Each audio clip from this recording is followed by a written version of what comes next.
Good morning, students.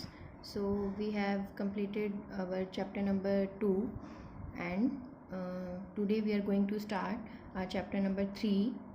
So before doing this, आप सभी लोगों को चैप्टर 2 बहुत अच्छे से रिवाइज करना है. बहुत इंपॉर्टेंट चैप्टर है चैप्टर 2 भी और चैप्टर 3 भी. और कुछ स्टूडेंट सोच रहे होंगे हमने चैप्टर 1 क्यों नहीं किया पहले, क्योंकि चैप्टर 1 में बहुत सारे हमें ना प्रूफ्स देने होते हैं, थियोरेटिकल प्रूफ खुद से बना के देने होते हैं. तो वो आप लोगों को नहीं अभी समझ में आएंगे. जब भी हमारे स्कूल रीओपन होंगे तो वहाँ पे जब आपकी लाइव क्लासेस होंगी फेस टू फेस, तो तब हम उस चैप्टर को करेंगे तो आप लोगों को ज़्यादा अच्छे से समझ में आएगा. इसीलिए चैप्टर 2 से हमने स्टार्ट किया है. ठीक है, तो अब चैप्टर 3 करने से पहले चैप्टर 2 बहुत अच्छे से रिवाइज कर लेना. अगर वहाँ पर कोई भी आपके अभी भी कोई डाउट्स हैं, कोई टॉपिक, कोई मेथड आपको समझ में नहीं आया है, then you can inform me in the WhatsApp group of your class, and then I will describe you your doubts. So today we are going to start chapter number 3, which is pair of linear equations in two variables. See, linear equation in two variable आपने 9th class में भी किया हुआ है. Chapter number 4 था आपका. ठीक है, तो linear equation in two variable, ये वहाँ पर आपने पढ़ा था ax plus b y plus c equal to 0. ये जनरल फॉर्म होती है. ठीक है, ये एक लीनियर इक्वेशन है in two variable. This is linear equation in two variables. ठीक है, और यहाँ पर एक कंडीशन भी है. क्या कंडीशन है?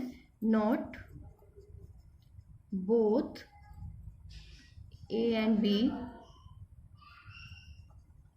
Equal to 0.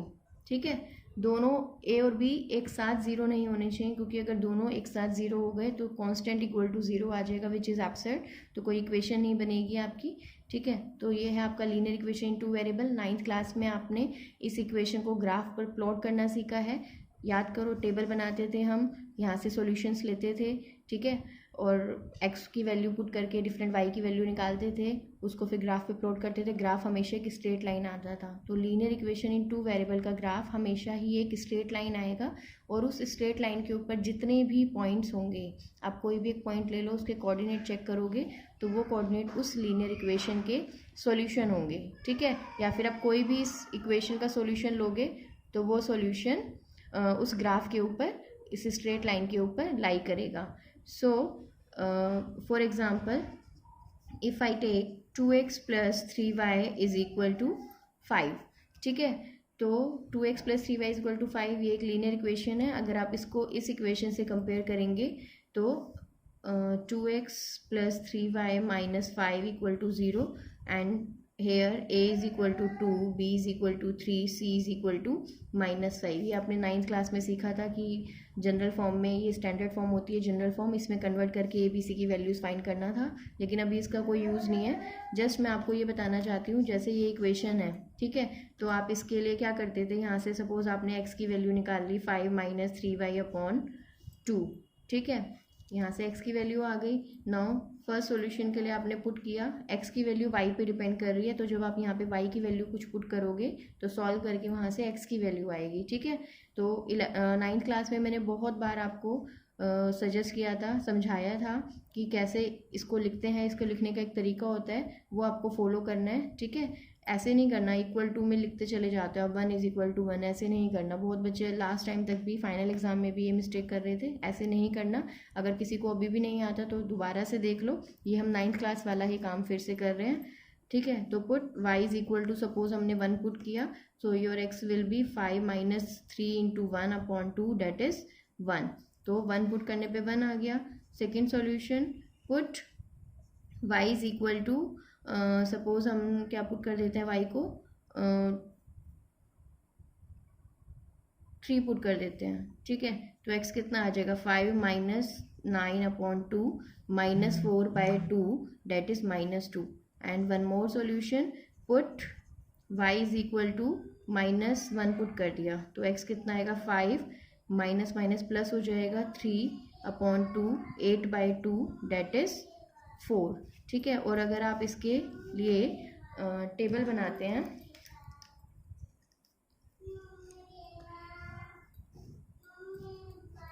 ठीक है, x, this is y, so this is x, this is y. So 1 1, x की वैल्यू -2 आई है when you put y is equal to 3 and x की वैल्यू 4 आई है when you put y is equal to 3. ठीक है, इसके बाद आप क्या करते थे, ग्राफ बनाते थे इसके लिए. वैसे तो 2 पॉइंट ही सफिशिएंट होते हैं, 2 पॉइंट से आप ग्राफ बना सकते हैं, बट 3 लेके बनाना बताया हुआ है मैंने, ताकि आपके मिस्टेक होने के चांसेस ना रहें. ठीक है, this is x, x dash, y, y dash, origin 1 2 3 4. This is -1 -2 -3, 1 2 3 4, -1 -2 -3. So first is 1 1. So 1 1 is this point. Then -2 3, -2 3 is this point. Then 4 3, 4 3, sorry 4, यहाँ पे -1 आएगा. ठीक है, 4 पुट करोगे तो आंसर इज -1. ठीक है, सी अगर मैं बाय मिस्टेक यहाँ पे 3 लिख देती, ठीक है, और आप 4 3 पॉइंट प्लॉट करते तो आपको पता चल जाते, तो एक स्ट्रेट लाइन ही नहीं बन रही है, तो आपने कुछ ना कुछ गलत किया है. तो जब आप इन पॉइंट्स को ज्वाइन करेंगे तो ये काम आपको स्केल का यूज़ करके ही करना है. ठीक है, मैं तो अभी रफली कर रही हूँ. ये आपकी स्ट्रेट लाइन बन गई है. यहाँ पे आप कोऑर्डिनेट्स लिख सकते हैं 4 -1 1 1 एंड -2 3. एंड ये बहुत इंपॉर्टेंट है, आपको जो भी आपने लाइन बनाई है यहाँ पर एक कॉर्नर पर इस साइड या फिर इस साइड यहाँ पर लाइन की इक्वेशन लिखनी है, which is 2x + 3y is equal to 5. So this is your equation और इसका ग्राफ है ये.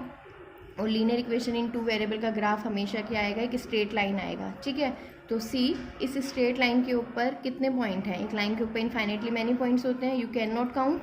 तो जितना भी पॉइंट है, आप कोई भी पॉइंट ले लो, suppose if you take this point, अगर आप ये पॉइंट लेते हैं, ठीक है, तो यहाँ से ये 2.5 अप्रॉक्स आएगा. अभी मैंने रफ बनाया था, ये 2.5 आएगा ये पॉइंट. आप चेक करोगे जब प्रॉपर बनाओगे स्केल का यूज़ करके.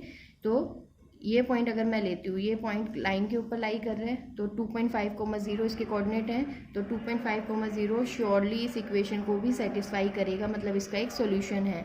तो every point on this straight line is a solution of this equation, and every solution of this equation is a point on this line. ये आप लोगों ने 9th क्लास में किया हुआ है. तो नया क्या करना है हमें सिर्फ ये करना है, हमें पेयर ऑफ लीनियर इक्वेशन को स्टडी करना है. मतलब हमें पेयर मतलब 2, एक साथ 2 लीनियर इक्वेशन को स्टडी करना है. तो क्या होगा उसमें, जब एक साथ 2 लीनियर इक्वेशन लिखी हुई हैं, suppose a1x + b1y + c1 is equal to 0, and second equation is a2x + b2y + c2 is equal to 0. तो मैं साथ में एक एग्जांपल भी लिख देती हूँ. 2x + 3y + 5, ये जो क्वेश्चन अभी हमने किया था, एक तो यही क्वेश्चन है. ठीक है, और एक सपोज 3x + 2y एंड यहाँ -3x कर लो, -3x + 2y + 6 is equal to 0.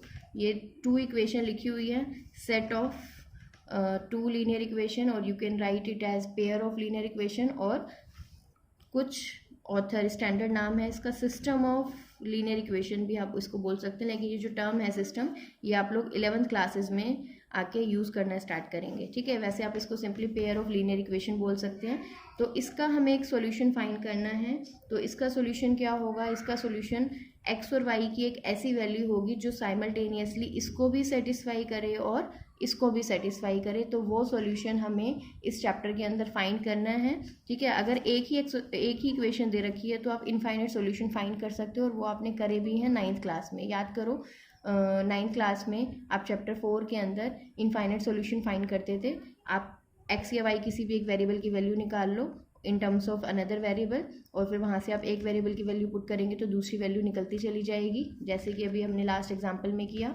तो एक इक्वेशन के लिए तो आप इनफाइनाइट सॉल्यूशन बता सकते हो, लेकिन हमें 2 इक्वेशन के लिए एक सॉल्यूशन बताना है. तो जब 2 इक्वेशन हमें एक साथ दे रखी हैं, ये पूरा एक क्वेश्चन है. ठीक है, तो उस केस में क्या होता है, हमें x और y की एक ऐसी वैल्यू बतानी होती है जो इन दोनों ही इक्वेशन को साइमल्टेनियसली सेटिस्फाई करे. तो वो हमें फाइंड करना है by using different method, graphical method से भी हम सीखेंगे. तो today I will tell you that for 2 lines, अगर 2 लाइन्स हैं तो उनमें 3 ही पॉसिबिलिटीज़ हो सकती हैं, नंबर 1, नंबर 2 एंड नंबर 3। ठीक है, क्या हो सकती है? 2 लाइन्स आर इंटरसेक्टिंग, 2 लाइन्स हैं, या तो वो इंटरसेक्टिंग लाइन्स होंगी या फिर 2 लाइन्स आर पैरेलल, मतलब they never meet and 2 lines are coinciding. ठीक है, तो क्या मतलब है, आप कोई भी 2 लाइन बनानी है, आपको मैं फ्री करती हूँ कि आप कोई भी 2 लाइन ड्रॉ करो। ठीक है, तो सपोज एक बच्चे ने तो ऐसी लाइन ड्रॉ करी, उसने बनाया कि 2 लाइन ड्रॉ करनी है, तो वो किसी एक पॉइंट पे, एक पॉइंट है इस पे इंटरसेक्ट कर रही है। ठीक है, राइट। हो सकता है एक बच्चे के माइंड में आए और वो ऐसे बना दे कि वो कह रहा है मैं तो इनको कभी मीट ही नहीं होने दूंगा और ये कभी इंटरसेक्ट ही नहीं करेंगे। आप दोनों डायरेक्शन में इन दोनों लाइन को जितना मर्जी बढ़ा लो, आगे जाके ये कभी भी इंटरसेक्ट नहीं करेंगे, मतलब they are parallel lines. And ये फर्स्ट केस है, this is your second case and this is your third case in which lines are coinciding. मतलब किसी बच्चे ने एक लाइन बनाई, ठीक है, और दूसरी लाइन भी जस्ट इसी के ऊपर ही आ गई। होता भी है ऐसे, 2 इक्वेशन का ग्राफ सेम हो सकता है, ठीक है, कोइंसाइडिंग लाइन्स आ सकती हैं। ठीक है, तो अच्छा, अब कोई बच्चे के माइंड में ये भी आ रहा होगा कि सपोज मैं एक लाइन तो ऐसे बना देता हूँ और एक लाइन मैं ऐसे बना देता हूँ, अब तो ना तो ये इंटरसेक्ट कर रही है, ना पैरेलल है, ना कोइंसाइडिंग है, तो मैम ये केस कौन सा होगा?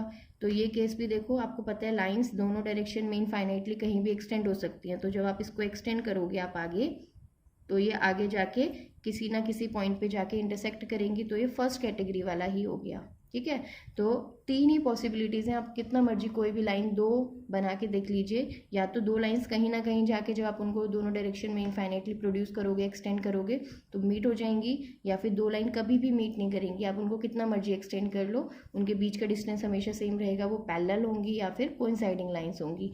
तो इस पूरे चैप्टर में हमें इन्हीं तीनों केसेस को स्टडी करना है कि व्हेन लाइन्स आर इंटरसेक्टिंग, सी अगर लाइन इंटरसेक्टिंग लाइन्स हैं तो ये जो कॉमन पॉइंट है ना उनका, ये कॉमन पॉइंट ही उसका सॉल्यूशन होगा और यूनिक सॉल्यूशन होगा, मतलब उस पेयर ऑफ लीनियर इक्वेशन के लिए सिर्फ एक ही सॉल्यूशन एग्जिस्ट करेगा जो कि इनका ये इंटरसेक्शन पॉइंट होगा। अगर किसी तरीके से हम ये पॉइंट फाइंड कर ले तो ये एक ऐसा पॉइंट है जो इस लाइन के ऊपर भी लाई कर रहा है और इस लाइन के ऊपर भी लाई कर रहा है, तो कॉमन सॉल्यूशन है दोनों का, तो इस सिस्टम का हम बोलेंगे सॉल्यूशन है। तो इस केस के अंदर सिर्फ हमारे पास यूनिक सॉल्यूशन होता है। ठीक है, व्हेन 2 लाइन्स आर पैरेलल, तो इनका कोई भी कॉमन पॉइंट नहीं आ रहा, कोई भी एक ऐसा कॉमन पॉइंट हमें नहीं मिल रहा जो इसके ऊपर भी लाई कर रहा है और इसके ऊपर भी एक साथ लाई कर रहा है, तो इस केस में जो हमारे पास इसका सॉल्यूशन होता है वो होता है नो सॉल्यूशन। ठीक है, और कोइंसाइडिंग लाइंस, यहाँ पे तो इनफाइनाइट पॉइंट्स हैं जो कि दोनों लाइंस के ऊपर लाई कर रहे हैं, तो इस केस के अंदर हमारे पास क्या होते हैं? इनफाइनाइट सॉल्यूशन होते हैं। ठीक है, तो ये 3 केसेस हैं जो हमें स्टडी करने हैं। हम डिफरेंट एल्जेब्रिक मेथड भी सीखेंगे।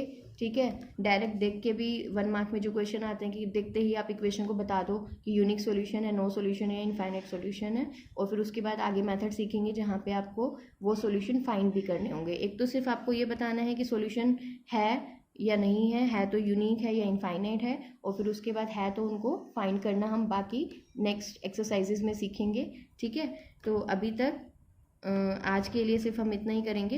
इसके बाद हम डिफरेंट मेथड सीखेंगे, ग्राफिकली भी इनको सॉल्व करना सीखेंगे, और ये चैप्टर बहुत इंपॉर्टेंट है। ठीक है, 11th क्लास के पॉइंट ऑफ व्यू से भी आगे तक के लिए मैथ्स का ये बेसिक टॉपिक है and very very very important topic. तो इस चैप्टर को आपको साथ साथ करना है रिवाइज, साथ साथ इसके जितने भी क्वेश्चन है, एक्सरसाइज है, एग्जाम्पल है, डेली बेसिस पे सॉल्व करने हैं। ठीक है, till then take care, bye.